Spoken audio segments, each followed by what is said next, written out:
23 ans, tu te plantes, tu crèves la boîte, les parents, oh mon Dieu, qu'est-ce que tu fais? Peux-tu te présenter? Alors, Aurélien Moussan, de prénom, 42 ans, je suis maître d'œuvre en bâtiment et en économie.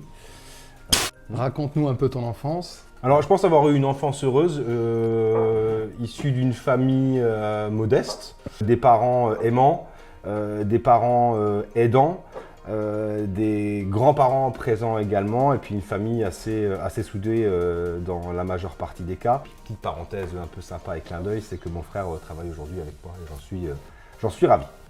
Ouais. Aurélien, t'étais comment à l'école? En toute honnêteté. J'étais pas souvent là. J'étais pas souvent là. Voilà. J'étais pas souvent là. J'étais là quand il fallait, mais c'est pas que j'étais mauvais élève, c'est pas que j'étais bon élève, c'est que l'école a été bien sûr un parcours obligatoire, mais j'ai réussi à faire sans rapidement. Ton parcours scolaire? C'est troisième, ouais, troisième, sixième, cinquième, quatrième, troisième, et puis troisième, ça commençait à merder. Ok. Donc partir sur une première seconde qui a été foirée, une deuxième seconde qui a été foirée, on repasse en BEP, on retombe avec les jeunes et puis c'est un peu plus simple, donc on arrive à faire, et puis partant d'un BEP après, qui était un BEP de constructeur topographe que j'avais fait à l'époque à Cernay, où là j'avais commencé à trouver ma voie. J'aimerais m'arrêter sur, quand t'as dit que t'as raté un peu la seconde. Ouais. Qu'est-ce qui t'a fait continuer? Je pense que ma mère y est pour beaucoup.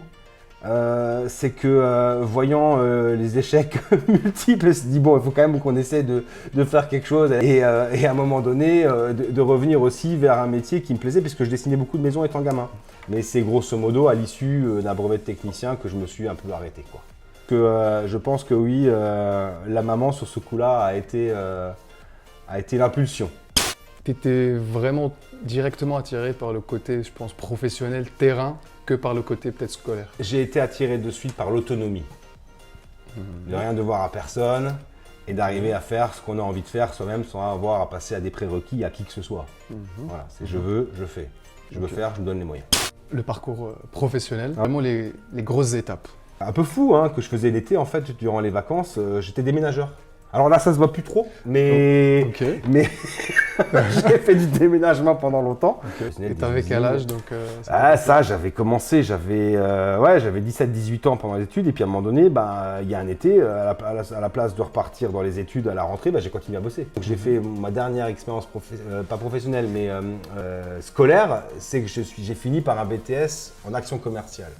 Pardonnez-moi pour les gens qui me regardent, mais l'action commerciale, soit t'es commerçant, soit tu l'es pas, tu l'apprends pas à l'école. Mais bref, j'ai pas eu cet examen. Mais j'ai fait ça en même temps dans le déménagement. Jusqu'à un jour où je suis tombé sur une annonce où on cherchait des gens pour commercialiser des maisons individuelles. Et c'est là que le gros du débat a démarré. Voilà. Premier parcours professionnel, je réponds à cette petite annonce, on me dit cherche vendeur, maison individuelle, je dis qu'est-ce que c'est, bon bref. J'ai commencé là-dedans, j'ai très vite réussi et très vite je me suis rendu compte que j'avais besoin de personne. Donc au bout d'un an et demi de salariat, j'ai déposé Madem et je me suis mis à mon compte. Et j'avais 22 ans, 23 ans. Donc là, résultat, au bout d'un an et demi, bam, banqueroute. T'as 23 ans, tu te plantes, tu crèves la boîte, les parents, oh mon Dieu, qu'est-ce que tu fais? Et là, encore une fois, intervention patriarcale, là plutôt c'était paternel, elle a filé un coup de main. Donc là, et très belle expérience que de se planter. Il n'y a pas de plus belle expérience que de se casser la figure. Parce que c'est toujours dans l'échec qu'on apprend et non pas dans la réussite. Suite à ça, plein de remises en question, période de vache maigre, tu reprends tout à zéro.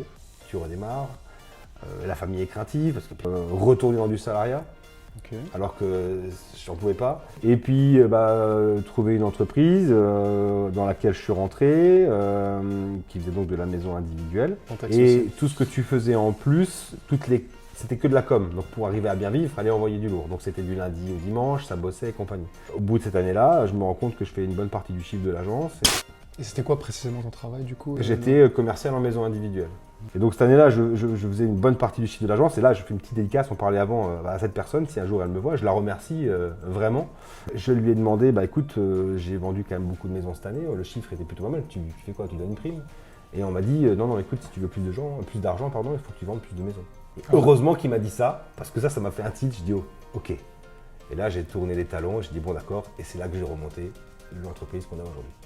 Donc indirectement, ça nous a permis au final de démarrer AMC, et on l'a démarré, on était deux dans une cave. En quelle année? On l'a démarré en 2012. T'as pas fait des études peut-être pour? Donc est-ce que Alors, c'est-à-dire que t'as appris c'est tout bien ce que tu t'as dis tout là. appris, C'est une vérité sur en le fait, terrain? mais c'est là où je peux essayer de communiquer ça à qui que ce soit. Et c'est ce que j'essaie de véhiculer dans l'entreprise aujourd'hui, c'est que tout est possible. Et dans un monde normé, t'as pas 15 000 solutions. Soit tu sais pas. Et si tu sais pas, tu te fais entourer des personnes qui savent. Et le gros du débat, il est là, c'est de savoir s'entourer. Tu peux déplacer des montagnes. L'entourage. L'entourage. Mais ça marche que si tu as le savoir-être et le savoir-faire. Et l'un ne va pas sans l'autre.